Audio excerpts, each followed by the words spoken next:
All right, chapter 24. This chapter covers Asia, the Middle East, and Latin America for a 20-year period between the wars. It's sometimes called that period between the wars. We talked about in the last chapter the West between the wars, the United States and Europe between the wars, but this is Asia. Most of these countries, except for Latin America, but most of them were under the control of some European country, and they began to resent it, so they began to get together and decide how can we get our independence from the European countries that are conquering us. And also, World War I had convinced them that, hey, Europe is vulnerable. Europe has some weaknesses, and they won't be as strong after this great war as they were before, and here's our chance. Now, they didn't get their independence this time, but most of these nations were to get their independence after World War II, which we'll talk about later. Particularly the local people, the upper classes among them, found themselves given menial government jobs when they were given jobs at all, found themselves treated as inferiors, and also they had to contend with clubs that said white only. In other words, country clubs where only whites were allowed to join, and science clubs or other type of organizations that only took in Europeans. And this was upsetting to a lot of people.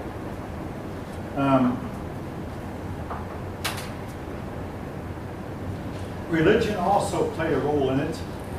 A lot of the local peoples resented the fact that Europeans were trying to convert them to Christianity, and they were determined to keep their old ways. But in a lot of cases, some of them were ambivalent. In other words, they said, well, maybe we ought to copy a lot from the Europeans, because after all, these Europeans have accomplished a lot. Maybe we ought to try to copy them. But at the same time, some of them wanted to keep their old ways and revert back to the old ways, saying that we were better off under the old way.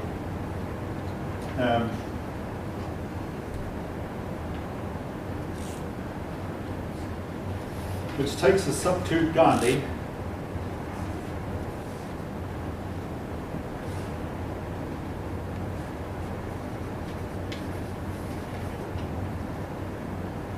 Now, there's one question I used to ask when someone tests. I can't guarantee you'll get it, but every time I ask it, everybody got it right. Who did Martin Luther King copy when he was going through the South, trying to get Southerners to end their racial segregation? Who did he copy? Gandhi. He particularly liked Gandhi's program of nonviolence. Gandhi has another name, Mohandra, for great soul.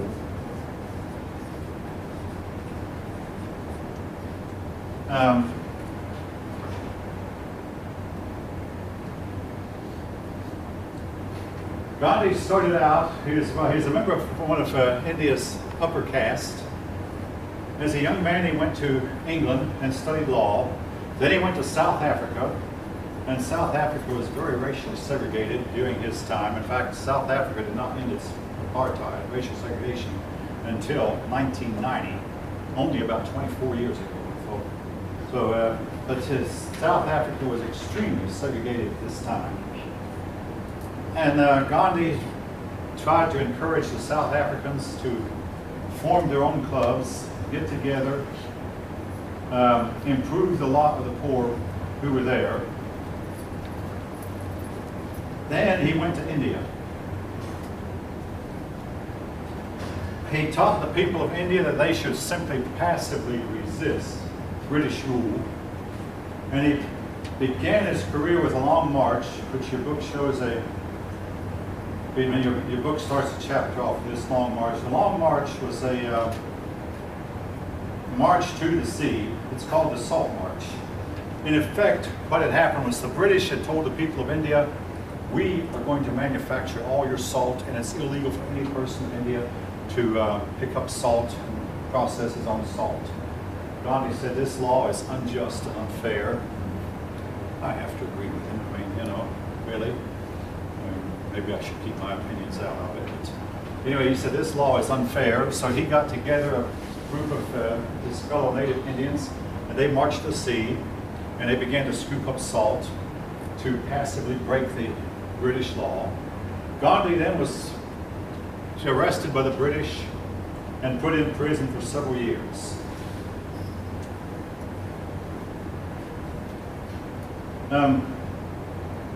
When he got out, he immediately continued his protest.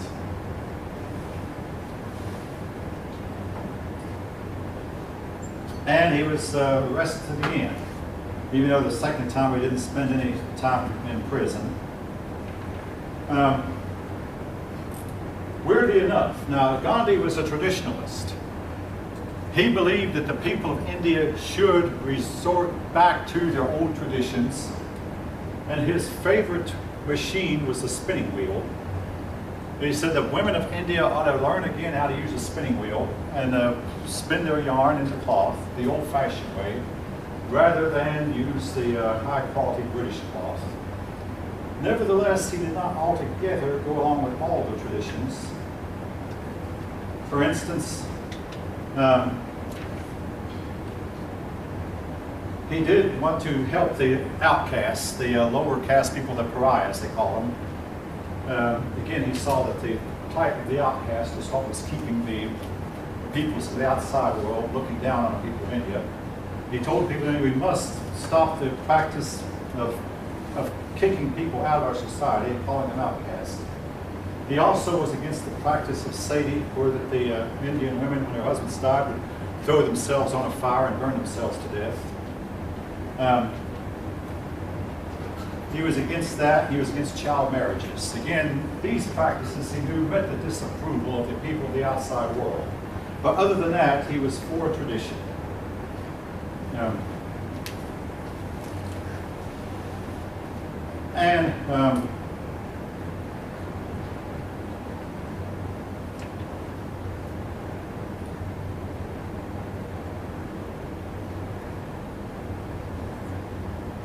Again,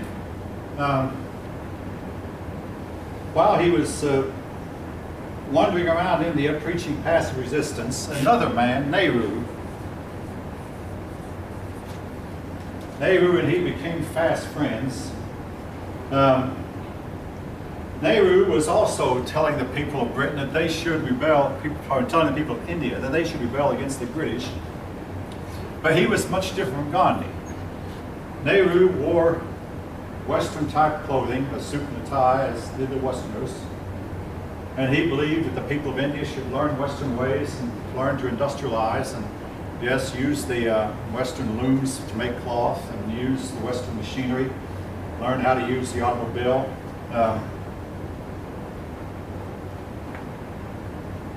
In fact, your book says that Nehru was almost everything that Gandhi was not. But with him, the character of the Indian uprising took on two paths, a secular and a religious path, with Gandhi being leader of the religious and Nehru leader of the secular path. India had another problem. In the northern part of India, there was a large Muslim population, and the British would ask the people of India, now what would you do about this Muslim population? In 1982, there was a movie made about Gandhi, which it so happens I rented, I guess 25 years ago, not long after it came out. I rented it on VHS and kept it a while. Yeah, your book shows it there on page 700. They filmed, in the film, they asked Gandhi, well, if you were independent, what would you do with the Muslim population in the north? He said, oh, now, we'll take care of it. Just trust us, we'll take care of it. The British were not satisfied with that answer. All right, I'm going to jump ahead. The British were never satisfied with the answer Gandhi gave, and finally, when they did give their independence in 1947, the ambassador landed on a plane with two pieces of paper. The one piece of paper he handed to Gandhi, the other slip of paper he handed to the Muslim leader, and said to the Muslims, you go form your own nation, In Gandhi, you form yours. The Muslims formed the nation of Pakistan. The name means land of the pure.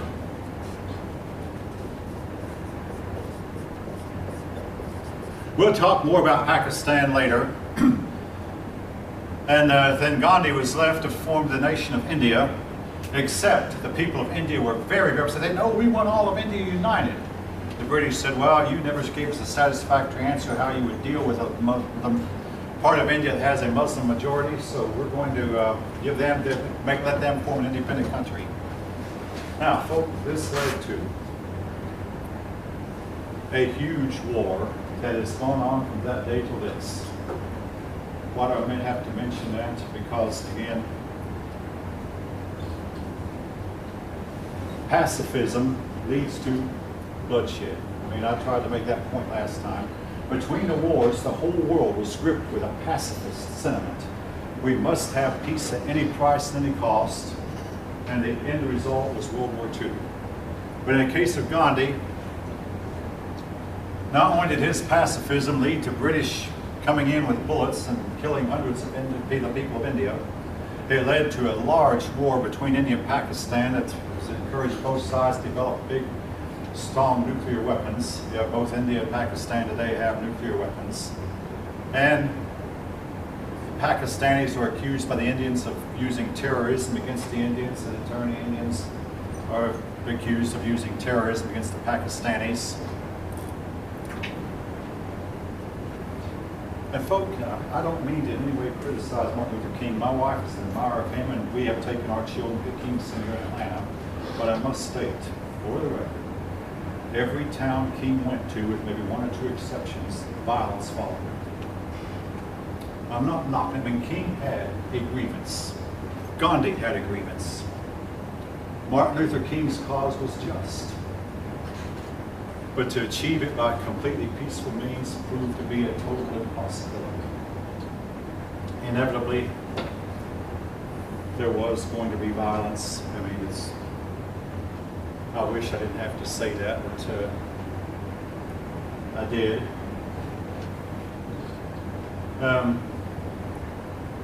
Anyway, we'll have more to say about India later.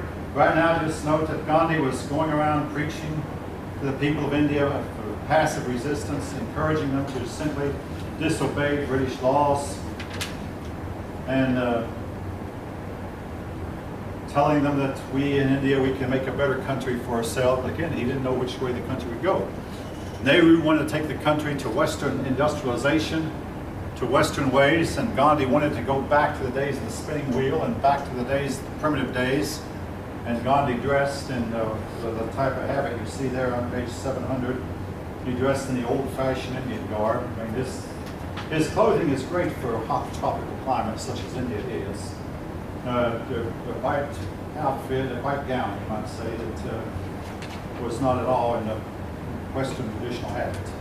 In the long run, jumping forward to 2014, the people of India have mostly tried to Westernize, and they have tried to upgrade their outcast practices of sati and child marriages have officially at least been outlawed, as India tries to conform to what the rest of the world expects of fundamental human rights.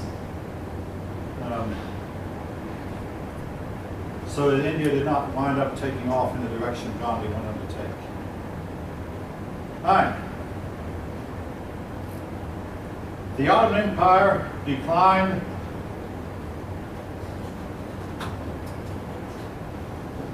And eventually it ceased to exist. There was talk about restoring the old Byzantine Empire,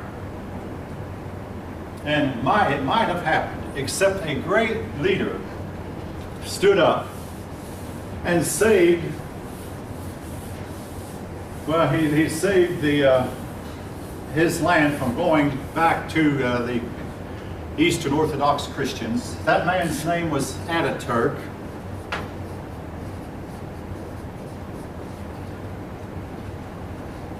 Now, to give you some idea how highly he's esteemed, the year 2000 witnessed something that few people see. It was the end of a decade the end of a century and the end of a millennium. So they ask, who are the greatest people of the last century? Who are the greatest people in the last millennium? And of course, who are the greatest people in the last decade? This man's name came up fairly high on a lot of people's list. He was a Muslim, but he realized that the problem that the Ottoman Empire had was that they had not been respected by much of the rest of Europe, and the rest of Europe had passed him up. So he made laws that was in some ways anti-Muslim, and yet it was necessary to get Turkey. He called the new nation, by the way, Turkey. He saved Turkey. All right, here's some of his laws. He stated that everybody in Turkey could freely convert from any religion he wanted to another. This is contrary to Muslim law, because under Muslim law, anyone could convert from any other religion to Islam. Well, Ataturk said you are free to convert from Islam to Christianity if you want to. Now, it's one thing to say it. There have been stories of persons who converted who have been killed by their fellow Muslims. But nevertheless, officially at least, a person could convert. He then said, I want to be able to go down the streets of any city in Turkey and not be able to tell a Christian from a Muslim. In those days, before his time, the Muslims wore the Turkish hat called the fez. I'll not write it down, but it's a cap called the fez. And only Muslims were allowed to wear the fez. Ataturk said, I don't want to see anybody with a fez on. He also forbade women from wearing veils. You see, only Muslim women were allowed to wear the veil. He said, if Christians aren't allowed to wear veils, then I want to be able to go down the streets and see a woman and not be able to tell whether she's Christian or Muslim. I want no distinction. So he forbade the women from wearing veils. What this did for Turkey was it helped Turkey get the respect of the rest of Europe. And today, Turkey is a member of NATO. So Turkey still remained officially a Muslim country.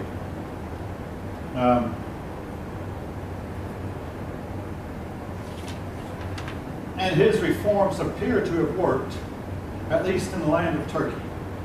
Oh yeah, he said that education, the schools were now open to both men and women, and even some women began to participate in politics.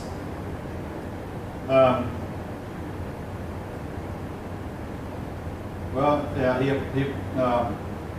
abolished all monasteries, and that even included Christian monasteries and all brotherhoods, basically attempting to he said, separate the wall of religion, because he said this wall of religion is what has made Turkey behind the rest of Europe. That the Turkish people do not have the freedom to explore, to put out new ideas, and the rest of Europe does. So he not only got the respect of the rest of Europe, but his plan, his aim was to try to make Turkey a secular state, like European states already were. And he hoped that this would enable Turkey to become industrialized and become westernized. And again, at least if he did nothing else, he got more respect from the rest of the other European nations who had taken these steps many years before.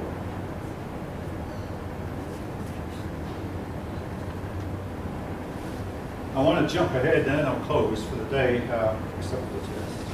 Iran tried the same thing. In Iran, they tried to secularize and westernize, but in Iran, it didn't work. In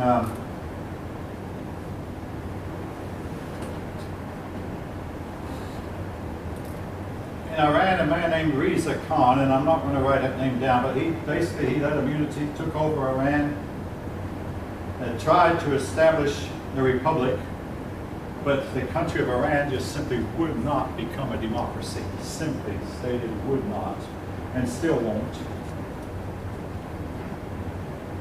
I'm going to jump ahead to tell you what happened in Iran. In 1979, another revolution broke out that said we're going to restore Iran back to pure Islam, and we're not going to tolerate secularization or westernization.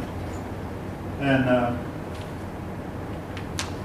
the result was Iran has become at odds with the United States. I mean, before 1979, Iran was one of the best friends that the United States had in the Middle East. Today, they're one of our worst enemies. And they blame the United States for a lot of their troubles, and they blame the United States for corrupting them morally. They say the United States is full of pornography, and our TV programs are full of smut and debauchery, degradation. And they have passed laws forbidding those shows to be shown in their country. And they look on themselves as being better than Americans because they say their standard of morality is higher. Anyway, I'll have more to say about this and come Monday. Anybody have any further questions?